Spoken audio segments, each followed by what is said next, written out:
ओम श्री गुरुवे नमः। भाइयों एवं बहनों, राधे राधे। संसार का बहुत ही दुर्लभ प्रसंग है महारास लीला का प्रकरण जो है। गोपियों के साथ भगवान कृष्ण जो है महारास कर रहे हैं। रस रस का मतलब होता है आनंद, प्रेम, और रास का मतलब होता है रसों का समूह। तो रसों का बहुत सारे रसों का समूह एकत्रित करके भगवान जो है रास क्रीड़ा कर रहे हैं, माने प्रेम की वर्षा कर रहे हैं गोपियों के ऊपर। इस प्रकरण को सुनने के बाद जो है इस सृष्टि में, इस दुनिया में, पृथ्वी पर कोई भी प्रकरण सुनना बाकी नहीं रह जाता है। यह इतना दुर्लभ प्रसंग है और इस प्रसंग के एक एक बात पर ध्यान देने लायक है। दुनिया में की आबादी 6 अरब है। 6 अरब की आबादी में अगर 6 आदमी इस प्रकरण पर ध्यान दें तो ये बहुत बड़ी उपलब्धि होगी, बहुत बड़ी उपलब्धि होगी। आज जो है बहुत बड़े बड़े बाबा लोग जो बहुत प्रकांड विद्वान अपने को समझते हैं, जो कहते हैं अपने प्रवचनों में कि मुझको यह वेद पूर्ण याद है, यह वेद कंठस्थ है, तो यह वेद कंठस्थ है, मैं इतने वेदों के ज्ञाता हूँ जो है। और ऐसे ऐसे बाबाओं के प्रवचन को सुनने के लिए जो है बहुत काफ़ी भीड़ होती है, बहुत काफ़ी भीड़ होती है। टीवी पर इन लोगों का डिमांड भी बहुत काफ़ी है, सालों भर की बुकिंग इन लोगों की रहती है। लेकिन जब भगवान कृष्ण जो है ब्रज से मथुरा चले गए तो गोपियों को वादा करके गए थे कि मैं आज जा रहा हूँ और मात्र कल रहूँगा, परसों दिन मैं आप वृंदावन लौट कर आ जाऊँगा। लेकिन परसों क्या, जब कुछ दिन बीत गए तो भगवान कृष्ण नहीं आए, कुछ मजबूरी उनकी हो गई है। और इधर गोपियाँ जो है भगवान के प्रेम में बिल्कुल ही विह्वल और व्याकुल हैं जो है। अब भगवान अपने परम दोस्त उद्धव जी को गोपियों को समझाने के लिए वृंदावन भेजते हैं और कहते हैं कि उद्धव, तुम जाके जो है उन गोपियों को जो है तत्व ज्ञान का उपदेश देना और बताना कि ये सब किसी के भी प्रेम में पड़कर जो है इस तरह पागल होना ठीक नहीं है जो है। भगवान है पार ब्रह्म परमेश्वर, इस तरह का तुम जाकर उपदेश दो। उद्धव, तुम तो खुद ही काफ़ी विद्वान हो। उद्धव कौन थे? तब बृहस्पति के शिष्य थे जो है।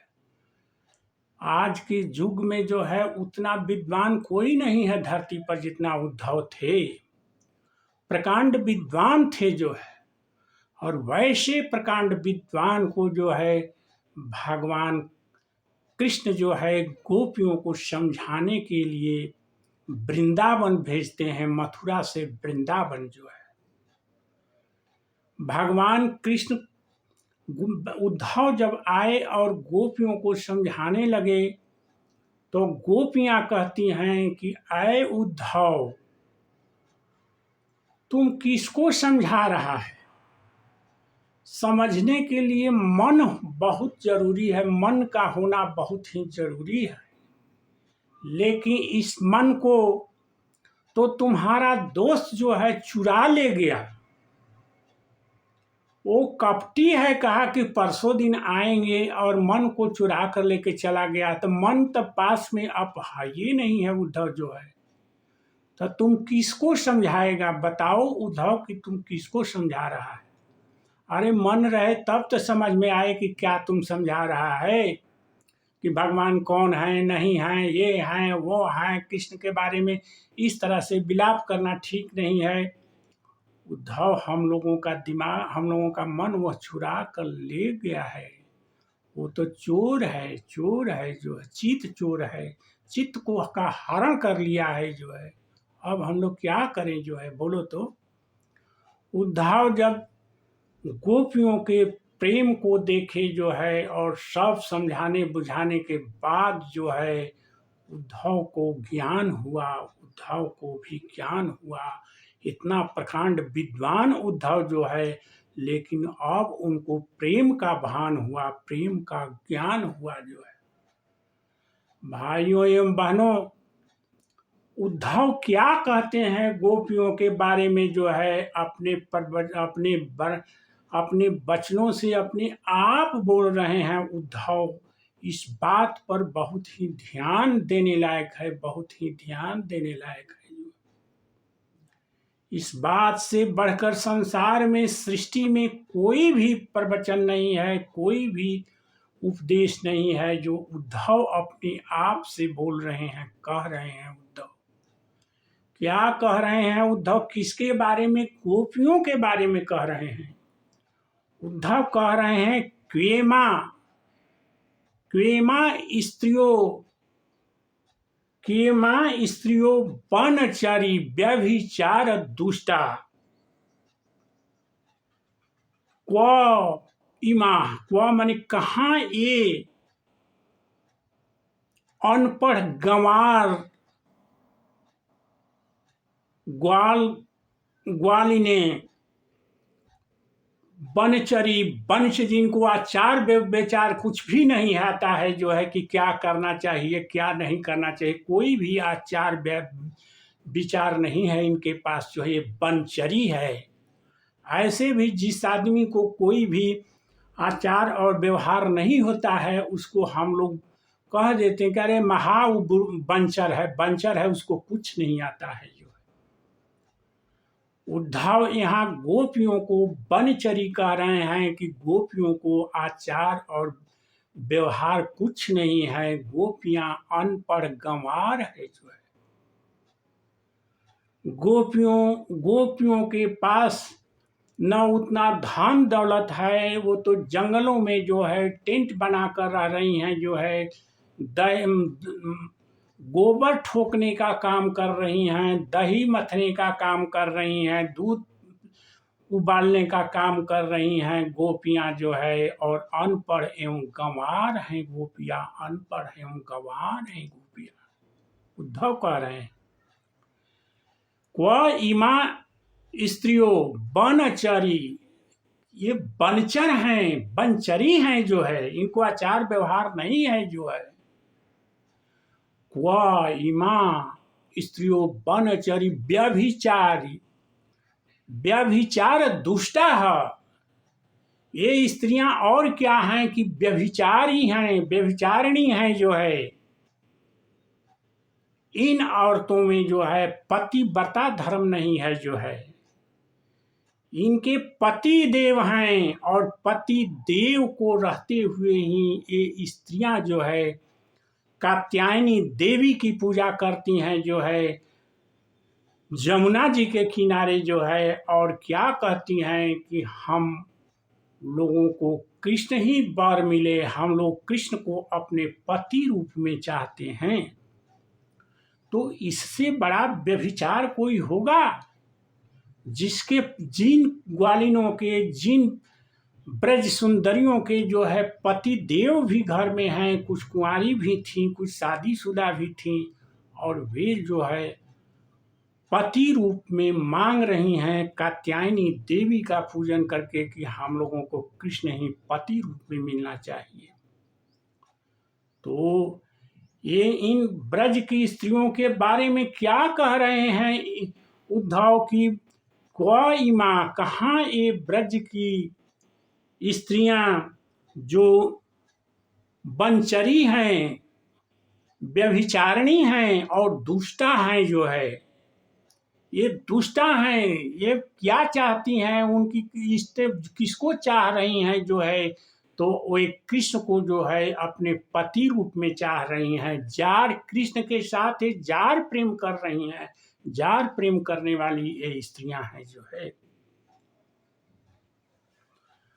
और उद्धव कहते हैं, कहाँ ये ऐसी ग्वालिने ग्वाल बाल की औरतें, जो है और कहाँ जो है भगवान कृष्ण जो पार ब्रह्म परमेश्वर हैं, जो है अखिल कोटि ब्रह्मांड के नायक हैं, जो है वे भगवान कृष्ण जो है।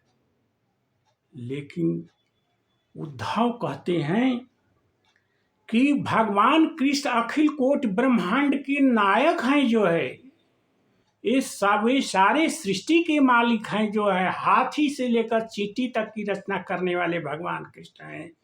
सबको रचना करते हैं, सबको जिलाते हैं और सबको संहार भी कर देते हैं। ऐसे भगवान, ऐसे परमात्मा है, जो है। और ऐसे परमात्मा में गोपियां जो है उनके परम प्रेम मय दिव्य भाव में स्थित हो गई हैं, जो है गोपियां दिव्य परम भाव में स्थित हो गई हैं, जो है परम प्रेममय दिव्य भाव में स्थित हो गई हैं गोपियां, जो है। वाह रे गोपियां, वाह रे गोपियां, वाह वाह। कृष्णे क्व चैस परमात्मनि रूढ़ भाव। गोपियां जो है रूढ़ भाव में स्थित हो गई हैं, जो है। और भाइयों एवं बहनों, यहाँ ध्यान देने लायक बात है कि इन्हीं गोपियों के चरणों की धूली जो है भगवान मांग रहे हैं, भगवान मांग रहे हैं। आखिर तब गोपियों का स्थान जो है भगवान से महान हो गया है, भगवान से ऊंचा हो गया है, जो है। तब तो भगवान गोपियों की चरणों की धूली मांग रहे हैं। इस बात पर विचार करना है, जो है। आज हम लोग बहुत बड़े बड़े यज्ञ तप व्रत दान पूजा पाठ करते रहते हैं, जो है। कोई अपने को धन के अहंकार में मस्त है, कोई प्रतिष्ठा के अहंकार में मस्त है, कोई जाति के अहंकार में मस्त है, जो है। कोई जो है रूप के अहंकार में मस्त है, जो है। कोई अपने खानदान के अहंकार में मस्त है, जो है। अहंकार में मस्त है। लेकिन गोपियां इनमें से किसी भी चीज में मस्त नहीं है, उनको कोई अहंकार नहीं है, कोई अहंकार नहीं है। इसीलिए गोपियों के बारे में, गोपियों की चरणों की धूली भगवान भी चाहते हैं, भगवान भी चाहते हैं, जो है। और गोपियों के साथ भगवान रास लीला कर रहे हैं। गोपियों का पार ब्रह्म परमेश्वर गोपियों को अपने हाथों से आलिंगन कर रहे हैं, आलिंगन कर रहे हैं गोपियों से, जो है। वाह रे भगवान, वाह वाह। और कहाँ एक गोपियां जो है, गोपियां ही परम भागिनी हैं, जो है। जो भगवान के कर कमलों के द्वारा आलिंगन की जा रही हैं। गोपियां जो है भगवान के कर कमलों से आलिंगन की जा रही हैं, गोपियां जो है। भाइयों एवं बहनों, यह प्रकरण जो है महाराष्ट्र का जो चल रहा है, इस प्रकरण पर बहुत ही ध्यान देने लायक है। ये दुनिया का कोई भी बाबा, कोई भी मुनि, कोई भी चीज़ लोग समझाने में नहीं समझा नहीं पाएंगे। कोई इस पर नहीं बोल पाते हैं। ये इन्हीं गिने लोग ही इसको सुनते हैं और इन्हीं गिने लोग ही इस पर ध्यान देते हैं, जो है। बस आज का प्रकरण इतना ही। इसके बाद भी गोपियों के ऊपर ही अभी चर्चा होगी, क्योंकि गोपियों के साथ ही भगवान महारास लीला कर रहे हैं, जो है। और महारास लीला का प्रकरण जो है अद्वितीय है, संसार में दुर्लभ है। बहुत ही अकाट्य है जो है, इससे बढ़कर कोई दूसरा प्रवचन और प्रकरण नहीं हो सकता है। श्री राधे राधे राधे।